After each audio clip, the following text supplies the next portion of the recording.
చందన, మన తెలంగాణ రాష్ట్రం నిజంగా ఎంతో గొప్పది కదా.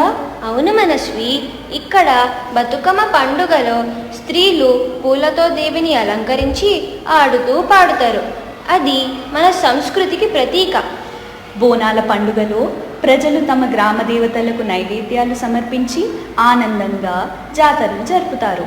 అలాగే తెలంగాణ భాష, జానపద గీతాలు, డోళ్ళు సాంప్రదాయం ఎంతో ప్రత్యేకమైనవి. ఇప్పుడు ఆంధ్రప్రదేశ్ గురించి మాట్లాడుకుందాం. ఆంధ్రప్రదేశ్లో సంక్రాంతి పండుగ ఎంతో ఉత్సాహంగా జరుపుకుంటారు. గంగిరెద్దుల ఆటలు, పతంగుల పోటీలు అందరినీ ఆకట్టుకుంటాయి. అంతేకాదు, ఉగాది నాడు కొత్త సంవత్సరానికి ఆరంభం. ఆ రోజు ఆనందంగా కుటుంబాలతో వేడుకలు జరుపుకుంటారు. ఆంధ్రప్రదేశ్కే ప్రత్యేకమైన కూచిపూడి నృత్యం ప్రపంచవ్యాప్తంగా పేరు పొందినది. అలాగే అక్కడి చేనేత సాంప్రదాయం, ముఖ్యంగా మంగళగిరి ఉప్పాడ వస్త్రాలు ప్రపంచవ్యాప్తంగా ప్రసిద్ధి చెందాయి. తెలంగాణలో కూడా చెక్క బొమ్మలు, పోచంపల్లి వస్త్రాలు, పెర్లకాపు కళలు మన సంస్కృతిని ప్రతిబింబిస్తాయి. రెండు రాష్ట్రాల ప్రజలు దసరా, దీపావళి, సంక్రాంతి మొదలైన పండుగలను ఎంతో భక్తి శ్రద్ధలతో మరియు ఉత్సాహంగా జరుపుకుంటారు. అవును మనస్వి, తెలంగాణ ఆంధ్రప్రదేశ్లో రెండు గుండెలు, ఒకే సంస్కృతికి రెండు రంగులు. మరి మన రెండు రాష్ట్రాల గొప్పతనాన్ని చూద్దామా? చూద్దాం.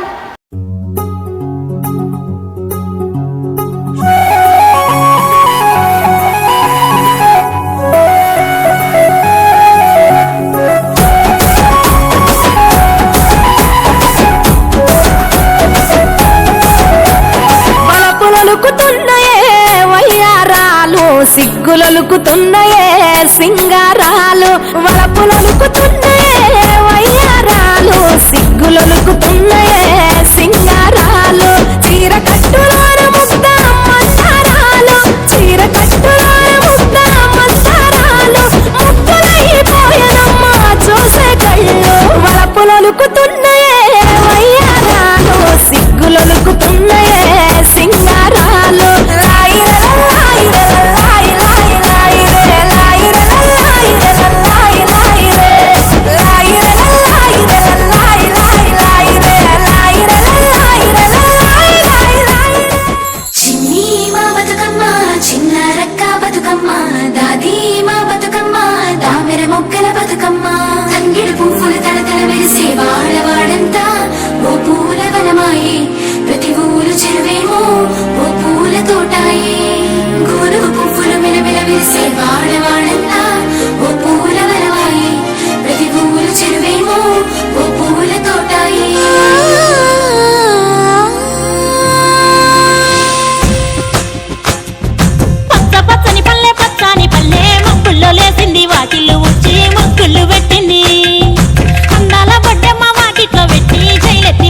కాపాడమంటూ గౌరమ్మ నడిగింది.